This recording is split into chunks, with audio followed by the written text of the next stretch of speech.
Sebab itu, kita yang dibenarkan karena iman, kita hidup dalam damai sejahtera dengan Allah, oleh karena Tuhan kita Yesus Kristus. Oleh Dia, kita juga beroleh jalan masuk oleh iman kepada kasih karunia ini. Di dalam kasih karunia ini kita berdiri, dan kita bermegah dalam pengharapan akan menerima kemuliaan Allah.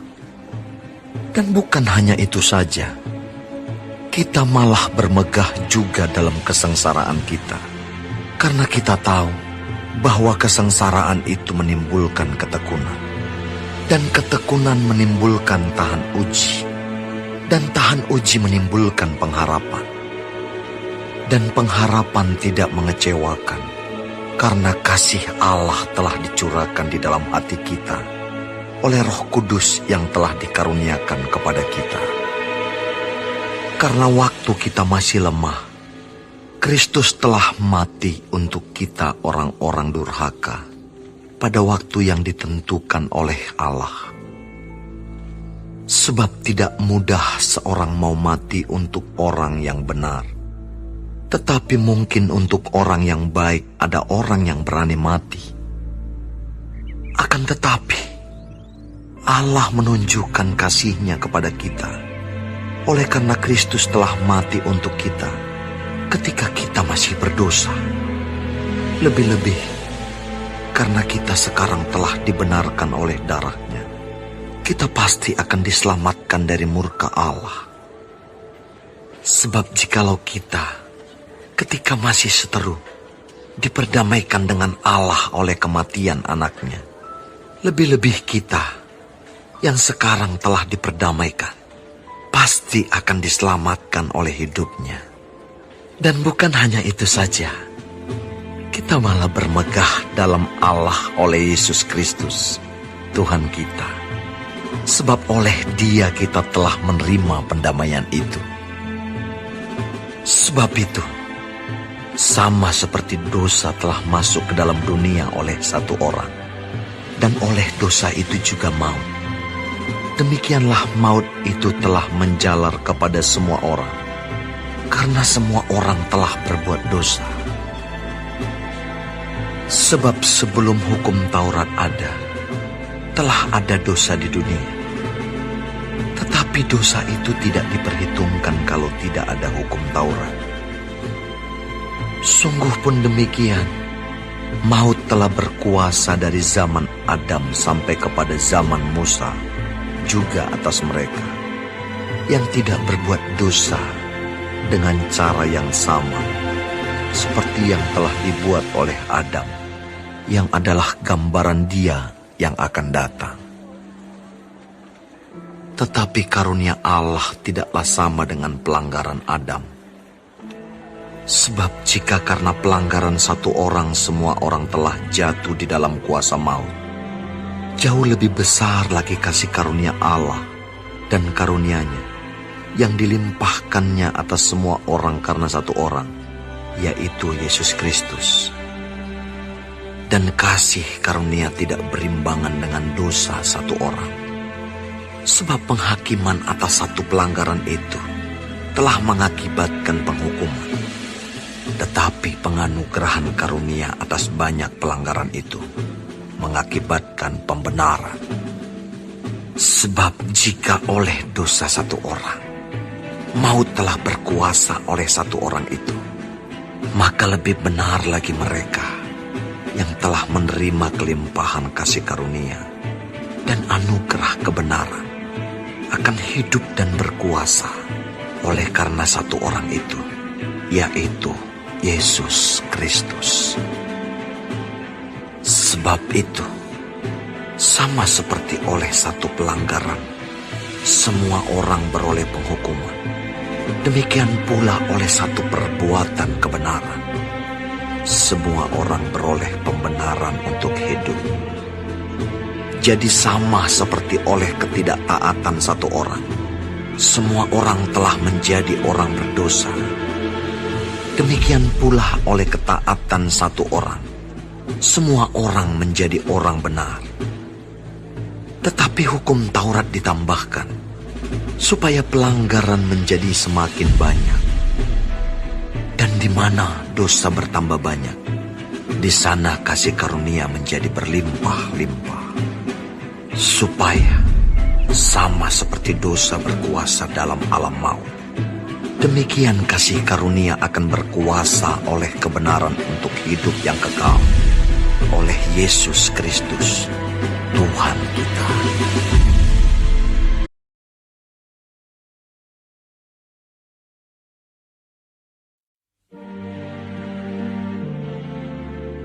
Demikianlah, sekarang tidak ada penghukuman bagi mereka yang ada di dalam Kristus Yesus.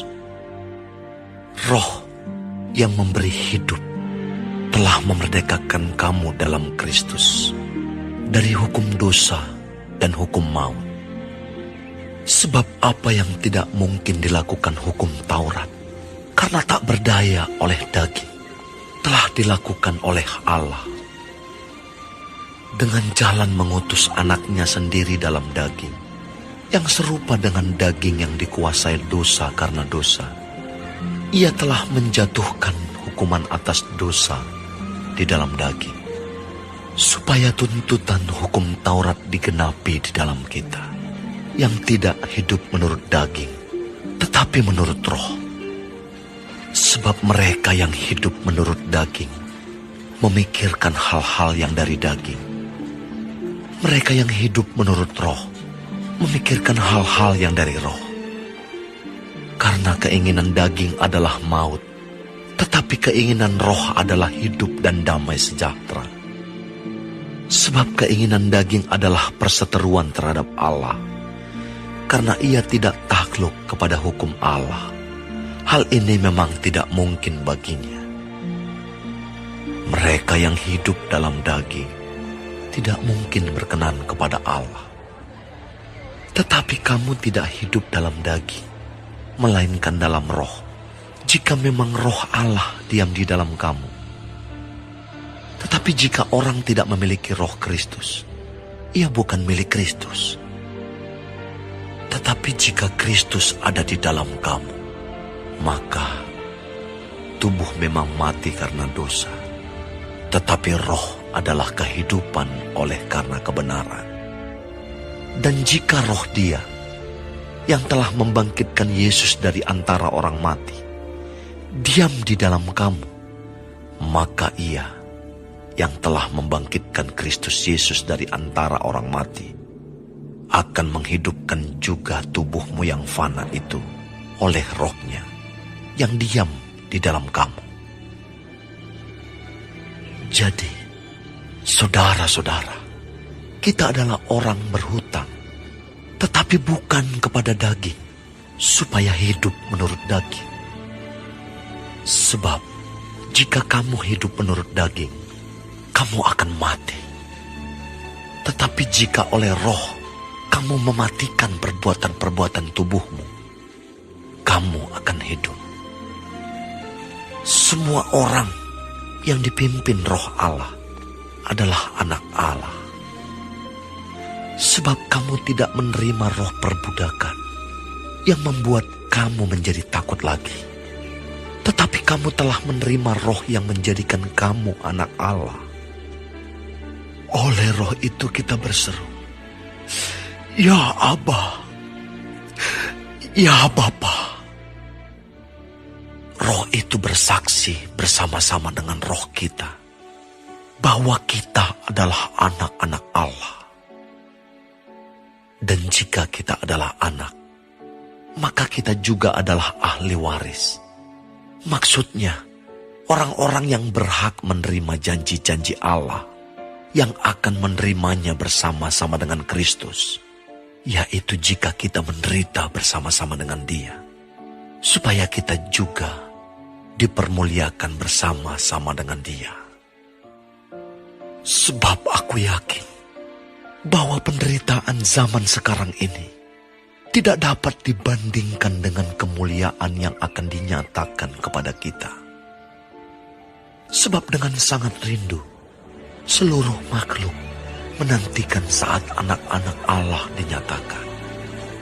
Karena seluruh makhluk telah ditaklukkan kepada kesia-siaan, bukan oleh kehendaknya sendiri, tetapi oleh kehendak Dia yang telah menaklukkannya. Tetapi dalam pengharapan, karena makhluk itu sendiri juga akan dimerdekakan dari perbudakan kebinasaan dan masuk ke dalam kemerdekaan kemuliaan anak-anak Allah. Sebab kita tahu bahwa sampai sekarang segala makhluk sama-sama mengeluh dan sama-sama merasakan sakit bersalin.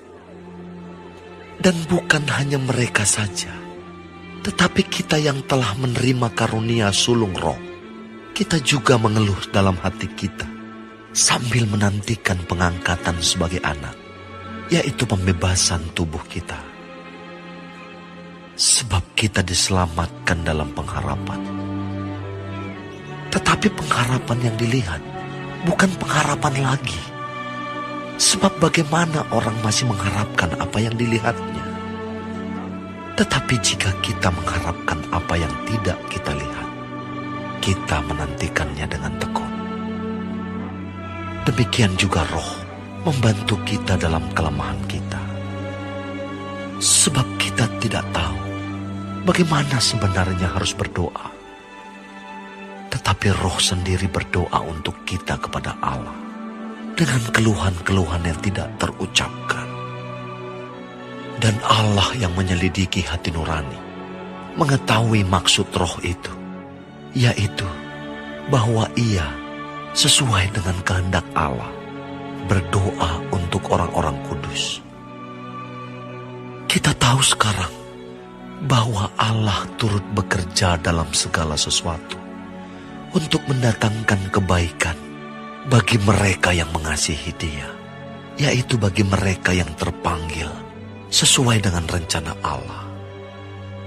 Sebab semua orang yang dipilihnya dari semula, mereka juga ditentukannya dari semula untuk menjadi serupa dengan gambaran anaknya, supaya Ia, anaknya itu, menjadi yang sulung di antara banyak saudara. Dan mereka yang ditentukannya dari semula, mereka itu juga dipanggilnya. Dan mereka yang dipanggilnya, mereka itu juga dibenarkannya. Dan mereka yang dibenarkannya, mereka itu juga dimuliakannya. Sebab itu, apakah yang akan kita katakan tentang semuanya itu? Jika Allah di pihak kita, siapakah yang akan melawan kita?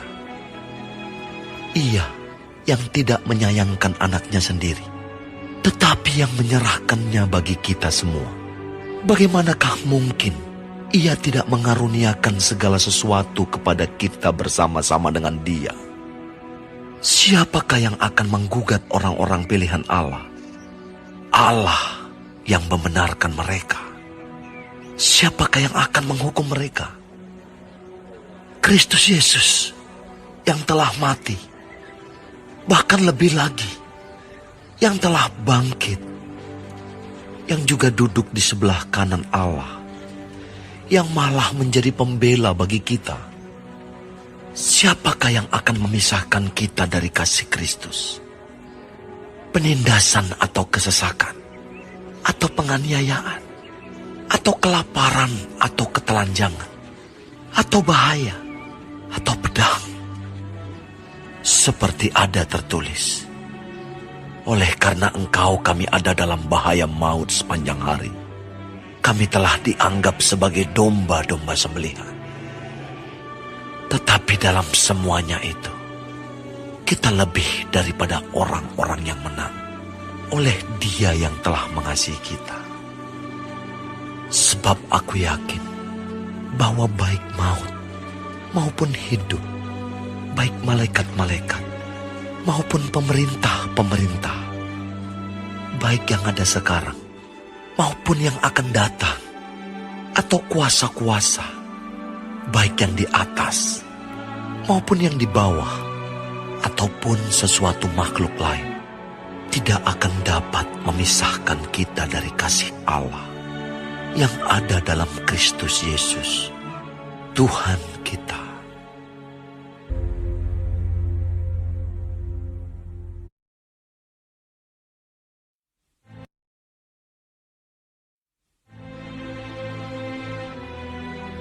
Karena itu, saudara-saudara, demi kemurahan Allah aku menasihatkan kamu, supaya kamu mempersembahkan tubuhmu sebagai persembahan yang hidup, yang kudus, dan yang berkenan kepada Allah. Itu adalah ibadahmu yang sejati. Janganlah kamu menjadi serupa dengan dunia ini, tetapi berubahlah oleh pembaruan budimu, sehingga kamu dapat membedakan manakah kehendak Allah, apa yang baik, yang berkenan kepada Allah, dan yang sempurna. Berdasarkan kasih karunia yang dianugerahkan kepadaku, aku berkata kepada setiap orang di antara kamu, janganlah kamu memikirkan hal-hal yang lebih tinggi daripada yang patut kamu pikirkan. Tetapi hendaklah kamu berpikir begitu rupa, sehingga kamu menguasai diri menurut ukuran iman yang dikaruniakan Allah kepada kamu masing-masing. Sebab sama seperti pada satu tubuh, kita mempunyai banyak anggota, tetapi tidak semua anggota itu mempunyai tugas yang sama. Demikian juga kita, walaupun banyak, adalah satu tubuh di dalam Kristus, tetapi kita masing-masing adalah anggota yang seorang terhadap yang lain. Demikianlah kita mempunyai karunia yang berlain-lainan, menurut kasih karunia yang dianugerahkan kepada kita. Jika karunia itu adalah bernubuat, baiklah kita melakukannya sesuai dengan iman kita. Jika karunia untuk melayani, baiklah kita melayani. Jika karunia untuk mengajar, baiklah kita mengajar. Jika karunia untuk menasihati, baiklah kita menasihati. Siapa yang membagi-bagikan sesuatu, hendaklah ia melakukannya dengan hati yang ikhlas. Siapa yang memberi pimpinan, hendaklah ia melakukannya dengan rajin. Siapa yang menunjukkan kemurahan, hendaklah ia melakukannya dengan sukacita.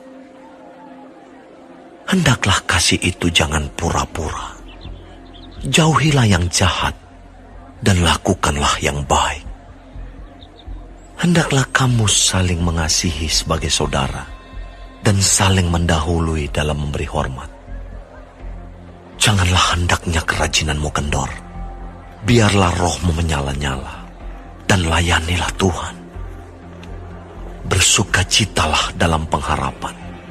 Sabarlah dalam kesesakan dan bertekunlah dalam doa. Bantulah dalam kekurangan orang-orang kudus dan usahakanlah dirimu untuk selalu memberikan tumpangan. Berkatilah siapa yang menganiaya kamu. Berkatilah dan jangan mengutuk. Bersukacitalah dengan orang yang bersukacita dan menangislah dengan orang yang menangis. Hendaklah kamu sehati sepikir dalam hidupmu bersama. Janganlah kamu memikirkan perkara-perkara yang tinggi, tetapi arahkanlah dirimu kepada perkara-perkara yang sederhana. Janganlah menganggap dirimu pandai. Janganlah membalas kejahatan dengan kejahatan. Lakukanlah apa yang baik bagi semua orang, sedapat-dapatnya. Kalau hal itu bergantung padamu, hiduplah dalam perdamaian dengan semua orang. Saudara-saudaraku yang kekasih, janganlah kamu sendiri menuntut pembalasan, tetapi berilah tempat kepada murka Allah. Sebab ada tertulis, pembalasan itu adalah hakku. Akulah yang akan menuntut pembalasan, firman Tuhan. Tetapi jika seterumu lapar, berilah dia makan. Jika ia haus, berilah dia minum. Dengan berbuat demikian, kamu menumpukan bara api di atas kepalanya. Janganlah kamu kalah terhadap kejahatan, tetapi kalahkanlah kejahatan dengan kebaikan.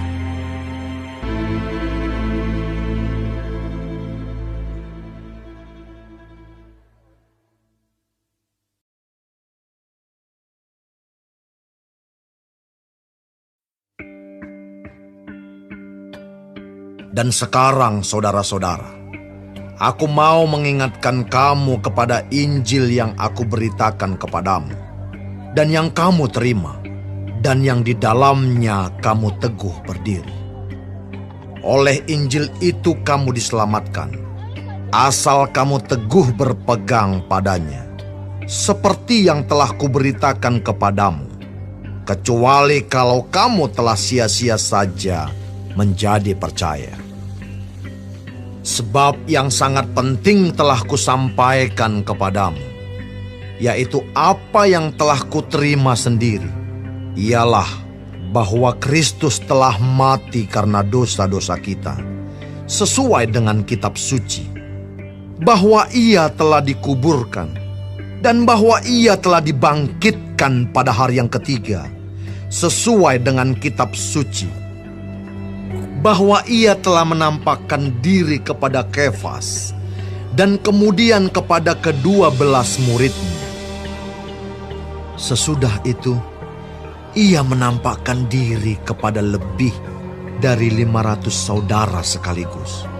Kebanyakan dari mereka masih hidup sampai sekarang, tetapi beberapa di antaranya telah meninggal. Selanjutnya, Ia menampakkan diri kepada Yakobus, kemudian kepada semua rasul. Dan yang paling akhir dari semuanya, Ia menampakkan diri juga kepadaku, sama seperti kepada anak yang lahir sebelum waktunya. Karena aku adalah yang paling hina dari semua rasul, sebab aku telah menganiaya jemaat Allah. Tetapi karena kasih karunia Allah, aku adalah sebagaimana aku ada sekarang. Dan kasih karunia yang dianugerahkannya kepadaku tidak sia-sia. Sebaliknya, aku telah bekerja lebih keras daripada mereka semua. Tetapi bukannya aku, melainkan kasih karunia Allah yang menyertai aku. Sebab itu, baik aku maupun mereka, demikianlah kami mengajar, dan demikianlah kamu menjadi percaya. Jadi, bila mana kami beritakan bahwa Kristus dibangkitkan dari antara orang mati, bagaimana mungkin ada di antara kamu yang mengatakan bahwa tidak ada kebangkitan orang mati? Kalau tidak ada kebangkitan orang mati, maka Kristus juga tidak dibangkitkan.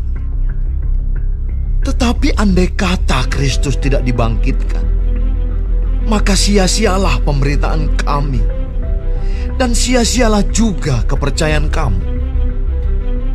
Lebih daripada itu, kami ternyata berdusta terhadap Allah, karena tentang Dia kami katakan bahwa Ia telah membangkitkan Kristus, padahal Ia tidak membangkitkannya. Kalau andai kata benar bahwa orang mati tidak dibangkitkan, sebab jika benar orang mati tidak dibangkitkan, maka Kristus juga tidak dibangkitkan. Dan jika Kristus tidak dibangkitkan, maka sia-sialah kepercayaan kamu, dan kamu masih hidup dalam dosamu. Demikianlah binasa juga orang-orang yang mati dalam Kristus. Jikalau kita hanya dalam hidup ini saja menaruh pengharapan pada Kristus, maka kita adalah orang-orang yang paling malang dari segala manusia. Tetapi yang benar ialah bahwa Kristus telah dibangkitkan dari antara orang mati, sebagai yang sulung dari orang-orang yang telah meninggal. Sebab sama seperti maut datang karena satu orang manusia, demikian juga kebangkitan orang mati datang karena satu orang manusia. Karena sama seperti semua orang mati dalam persekutuan dengan Adam, demikian pula semua orang akan dihidupkan kembali dalam persekutuan dengan Kristus. Tetapi tiap-tiap orang menurut urutannya, Kristus sebagai buah sulung, sesudah itu mereka yang menjadi miliknya pada waktu kedatangannya. Kemudian tiba kesudahannya, yaitu bila mana ia menyerahkan kerajaan kepada Allah Bapa. Sesudah ia membinasakan segala pemerintahan, kekuasaan, dan kekuatan. Karena ia harus memegang pemerintahan sebagai raja, sampai Allah meletakkan semua musuhnya di bawah kakinya. Musuh yang terakhir yang dibinasakan ialah maut. Sebab segala sesuatu telah ditaklukkannya di bawah kakinya. Tetapi kalau dikatakan bahwa segala sesuatu telah ditaklukkan, maka teranglah bahwa ia sendiri yang telah menaklukkan segala sesuatu di bawah kaki Kristus itu tidak termasuk di dalamnya. Tetapi kalau segala sesuatu telah ditaklukkan di bawah Kristus, maka ia sendiri sebagai anak akan menaklukkan dirinya di bawah Dia, yang telah menaklukkan segala sesuatu di bawahnya, supaya Allah menjadi semua di dalam semua. Jika tidak demikian, apakah faedahnya perbuatan orang-orang yang dibaptis sebagai orang mati?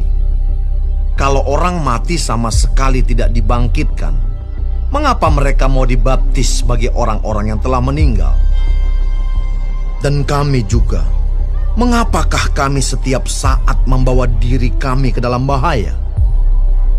Saudara-saudara, tiap-tiap hari aku berhadapan dengan maut, demi kebanggaanku akan kamu dalam Kristus Yesus, Tuhan kita.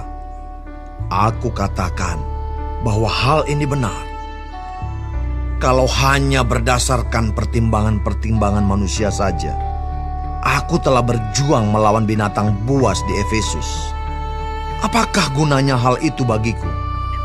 Jika orang mati tidak dibangkitkan, maka marilah kita makan dan minum, sebab besok kita mati. Janganlah kamu sesat.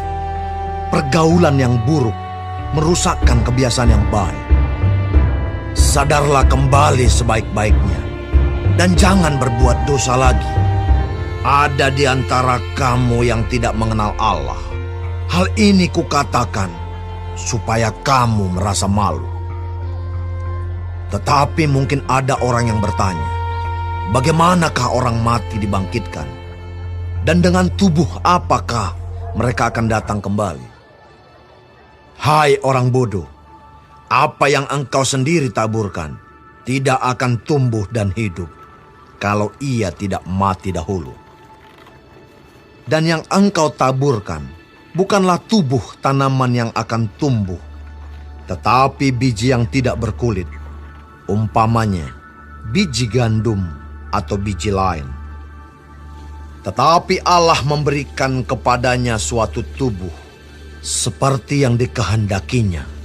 Ia memberikan kepada tiap-tiap biji tubuhnya sendiri. Bukan semua daging sama. Daging manusia lain daripada daging binatang, lain daripada daging burung, lain daripada daging ikan. Ada tubuh sorgawi dan ada tubuh duniawi, tetapi kemuliaan tubuh sorgawi lain daripada kemuliaan tubuh duniawi. Kemuliaan matahari lain daripada kemuliaan bulan, dan kemuliaan bulan lain daripada kemuliaan bintang-bintang, dan kemuliaan bintang yang satu berbeda dengan kemuliaan bintang yang lain. Demikianlah pula halnya dengan kebangkitan orang mati. Ditaburkan dalam kebinasaan, dibangkitkan dalam ketidakbinasaan. Ditaburkan dalam kehinaan, dibangkitkan dalam kemuliaan. Ditaburkan dalam kelemahan, dibangkitkan dalam kekuatan. Yang ditaburkan adalah tubuh alamiah, yang dibangkitkan adalah tubuh rohania. Jika ada tubuh alamiah, maka ada pula tubuh rohania. Seperti ada tertulis, manusia pertama, Adam menjadi makhluk yang hidup, tetapi Adam yang akhir menjadi roh yang menghidupkan. Tetapi yang mula-mula datang bukanlah yang rohaniah, tetapi yang alamiah. Kemudian barulah datang yang rohaniah. Manusia pertama berasal dari debu tanah dan bersifat jasmani. Manusia kedua berasal dari surga. Makhluk-makhluk alamiah sama dengan dia yang berasal dari debu tanah. Dan makhluk-makhluk surgawi sama dengan dia yang berasal dari surga.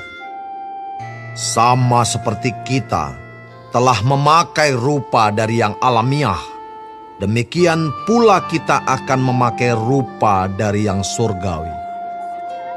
Saudara-saudara, inilah yang hendak kukatakan kepadamu, yaitu bahwa daging dan darah tidak mendapat bagian dalam kerajaan Allah, dan bahwa yang binasa tidak mendapat bagian dalam apa yang tidak binasa. Sesungguhnya, aku menyatakan kepadamu suatu rahasia. Kita tidak akan mati semuanya, tetapi kita semuanya akan diubah. Dalam sekejap mata, pada waktu bunyi nafiri yang terakhir. Sebab nafiri akan berbunyi, dan orang-orang mati akan dibangkitkan dalam keadaan yang tidak dapat binasa, dan kita semua akan diubah. Karena yang dapat binasa ini harus mengenakan yang tidak dapat binasa, dan yang dapat mati ini harus mengenakan yang tidak dapat mati. Dan sesudah yang dapat binasa ini mengenakan yang tidak dapat binasa, dan yang dapat mati ini mengenakan yang tidak dapat mati, maka akan genaplah firman Tuhan yang tertulis, maut telah ditelan dalam kemenangan. Hai maut, di manakah kemenanganmu? Hai maut, di manakah sengatmu? Sengat maut ialah dosa, dan kuasa dosa ialah hukum Taurat. Tetapi syukur kepada Allah yang telah memberikan kepada kita kemenangan oleh Yesus Kristus, Tuhan kita. Karena itu, saudara-saudaraku yang kekasih, berdirilah teguh, jangan goyah, dan giatlah selalu dalam pekerjaan Tuhan. Sebab kamu tahu bahwa dalam persekutuan dengan Tuhan, jerih payahmu tidak sia-sia.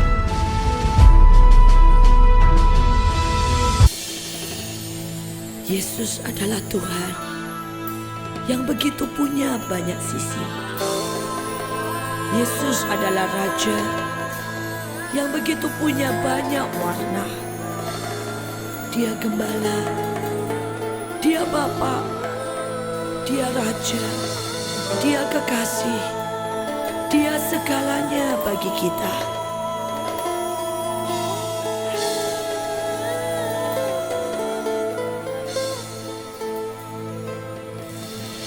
Ku tatap mata itu, begitu lembut, penuh cinta. Ku lihat senyum itu penuh arti, walau tak semua mengerti.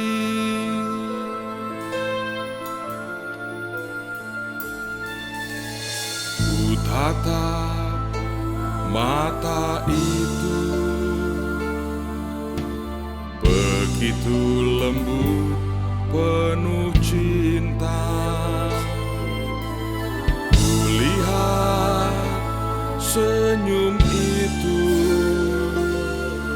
penuh arti, walau tak semua mengerti.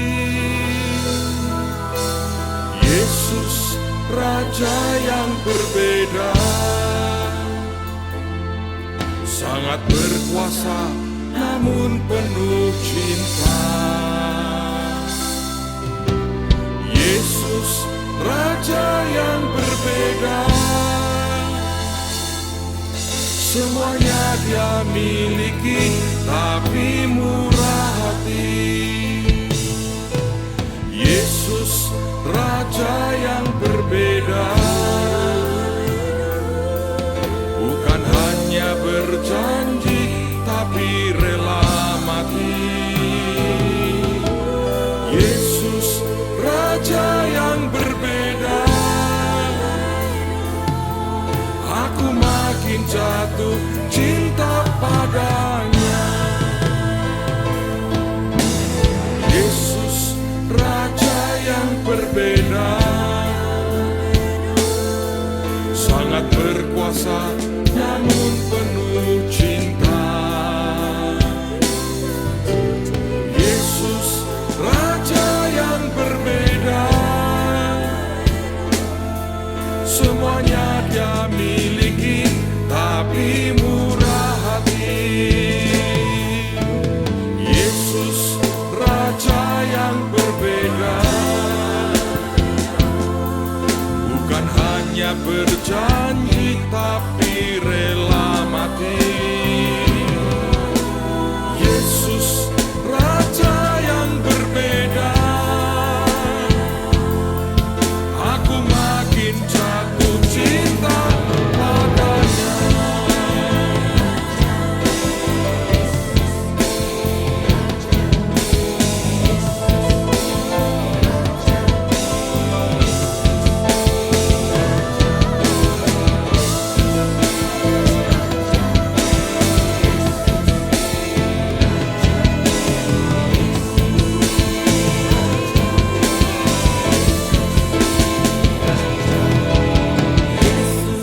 Raja yang berbeda, sangat berkuasa namun penuh cinta. Yesus Raja yang berbeda, semuanya Dia miliki, tapi murah hati. Yesus Raja yang berbeda, bukan hanya berjanji, tapi rela mati. Yesus Raja yang berbeda, aku makin jatuh cinta padanya. Aku makin jatuh cinta